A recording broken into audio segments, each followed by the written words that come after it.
نحمده ونصلي على رسوله الكريم أما بعد أعوذ بالله من الشيطان الرجيم بسم الله الرحمن الرحيم وأذن في الناس بالحج يأتوك صدق الله العلي العظيم۔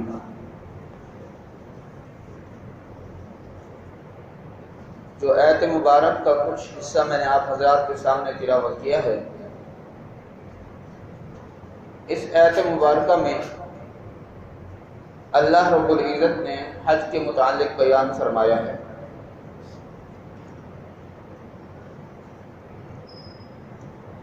اور جو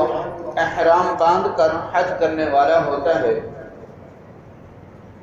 اس کے متعلق حضور علیہ الصلوۃ والسلام نے فرمایا کہ جو بندہ احرام باندھ کر حج ادا کرتا ہے اور حج کے ارکان کو صحیح معنی میں ادا کرتا ہے، اپنے آپ کو گناہوں سے محفوظ کرتا ہے، تو حضور علیہ الصلوۃ والسلام نے فرمایا کہ وہ بندہ ایسا ہے گویا کہ وہ اپنی ماں کے پیٹ سے پیدا ہو کر ابھی آیا ہے، یعنی وہ بالکل گناہوں سے پاک صاف ہو جاتا ہے۔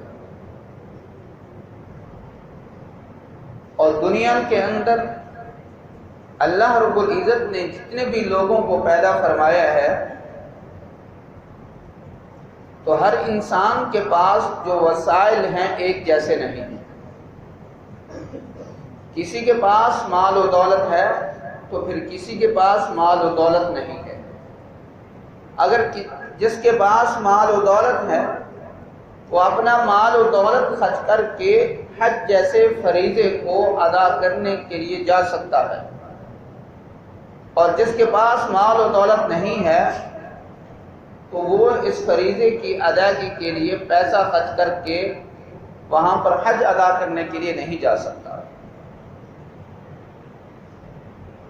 اور جن کو اللہ رب العزت نے مال و دولت دیا ہے ان کے لیے فرض اور ضروری ہے کہ زندگی میں ایک مرتبہ وہ اپنا مال خرچ کر کے اس فریضے کو ادا کرنے کے لیے وہاں پر تشریف لے جائیں۔ اور جن کو اللہ رب العزت نے مال و دولت نہیں دیا تو ان کے لیے حضور علیہ الصلوۃ والسلام نے کچھ اعمال بتلائے ہیں کہ اگر وہ ان اعمال کو ادا کرنے والے بن جائیں تو اللہ رب العزت کی طرف سے ان کو بھی ایک حج اور ایک عمرے کا ثواب ملے گا۔ پہلا عمل یہ ہے کہ حضور علیہ الصلوۃ والسلام نے فرمایا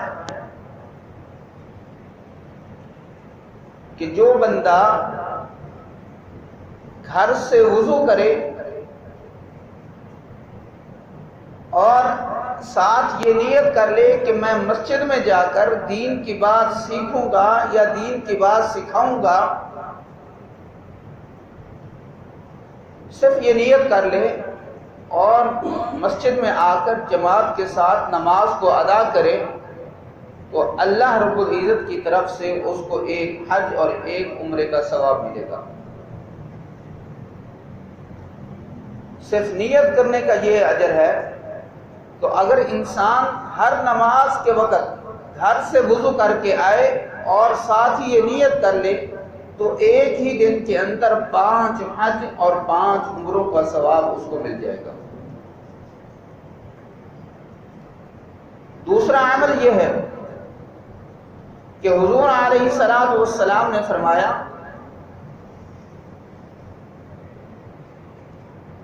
کہ جو بندہ گھر سے وضو کر کے آئے اور فجر کی نماز جماعت کے ساتھ ادا کرے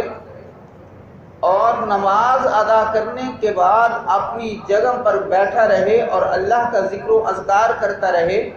اور جب اشراق کا وقت آئے تو اشراق کے نوافل ادا کرے، تو جب وہ اشراق کے نوافل ادا کر لے گا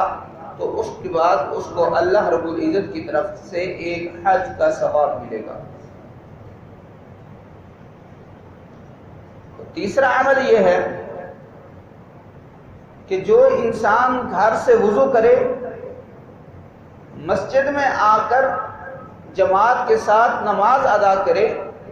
اور نماز کے بعد سبحان اللہ، الحمدللہ، اللہ اکبر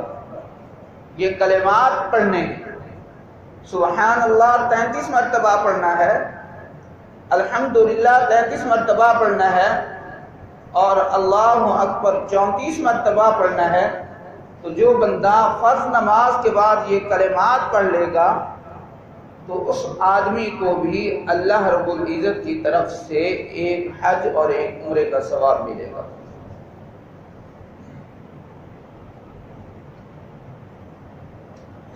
ایک عمل اور ہے کہ حضور علیہ السلام نے فرمایا کہ جو بندہ اپنے والدین کو یا والدین میں سے جو زندہ ہے، چاہے وہ والد ہے چاہے وہ والدہ ہے، اگر وہ اپنے والد یا اپنی والدہ کو پیار و محبت اور شفقت کی نگاہ سے دیکھتا ہے تو اس دیکھنے پر بھی اللہ رب العزت کی طرف سے اس کو ایک حج اور ایک عمرے کا ثواب ملے گا۔ تو ایک صحابی نے فوراً سوال کیا کہ اے اللہ کے نبی، اگر ہم بار بار دیکھیں تو پھر کیا آیا کہ ہر بار دیکھنے پر ہمیں اجر ملے گا یا صرف ایک ہی مرتبہ دیکھنے پر ہمیں اللہ کی طرف سے اجر ملے گا؟ تو حضور علیہ السلام نے فرمایا کہ جتنی بار تم دیکھو گے، پیار و محبت اور شفقت کی نگاہ سے جتنی مرتبہ تم دیکھو گے، اتنی ہی دفعہ اللہ کی طرف سے تمہیں ایک حج اور ایک عمرے کا ثواب ملے گا۔ اب دیکھیں اللہ رب العزت نے دین کے اندر